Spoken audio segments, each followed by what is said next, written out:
Hello and welcome to the Exalted March. Today we're going to be looking at a mod by the name of Iron Man by Wavebend, and it is easily one of the coolest mods, if not the coolest mod I have seen yet for Mass Effect Andromeda. Basically what it does is it turns the jump jet into a full-fledged jetpack, allowing full, freeform, fully controllable flight throughout all of the open world exterior areas in Mass Effect Andromeda. As you can see, it looks cool, it works well, it's easy to control. I can't say enough about this mod. I've been wanting to do mod showcase videos for a while, and when I got a look at this mod, installed it, got a chance to test it out, I knew that I had to make this the first mod showcase video that I did on the channel.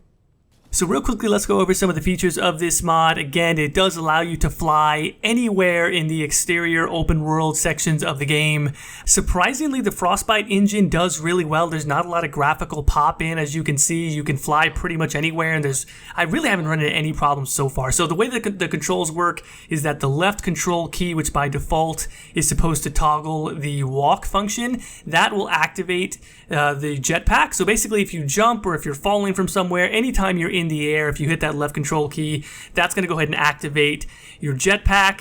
You steer by using the look control, so just basically with your mouse pretty much. You use the left shift to boost. As you can see, there's a boost function to get some extra speed. If you use jump, which is by default the space key, that's going to basically allow you to increase your altitude faster, and the right mouse is going to decrease altitude faster.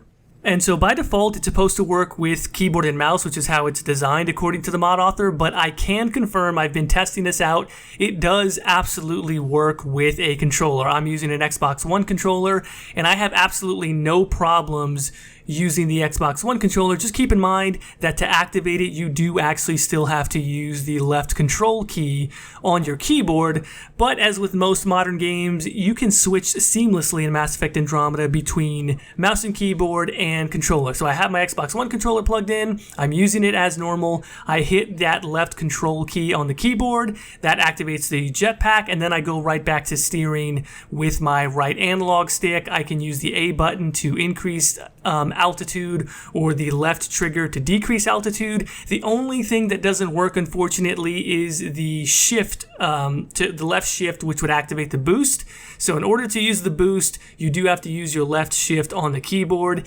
It's a little uncomfortable, but actually in just a few minutes that I initially was playing around with it, it's really not that bad. I actually did not have a problem using left control to activate and the left shift to use the boost functionality. In fact, I even did it kind of seamlessly in and out of combat at one point. It did not feel awkward or difficult to use at all. Now again, I do want to point out that it does control remarkably well. This is a really early version of this mod, so I was really impressed with how well the flight controls feel and control. I was testing it out on EOS. I actually had no problems. You can see here I was doing some tricks, going through some of the rock formations and through some of the spherical structures that are on some of the outposts on EOS, and the controls are sharp. They feel finely tuned. There's a little bit, just a slight amount of jumpiness if you are using the boost and trying to make a really sharp turn, but it's very minor. It's almost not even worth mentioning. I mean, it's a pretty unrealistic maneuver to try and do in real life, so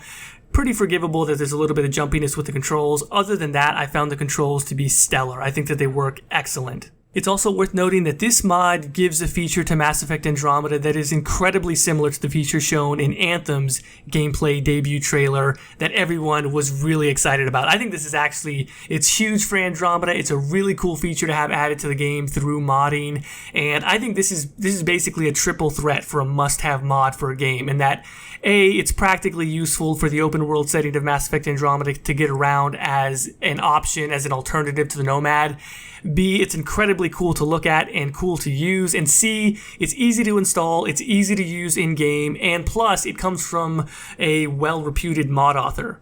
If you didn't recognize the name, it's from Wavebend, who made the incredibly popular third-person camera mod, one of the first really popular mods to ever come out for Mass Effect Andromeda when modding was just getting started. And also, Wavebend is the author of the very popular Infinite Inventory mod, which I personally use and love.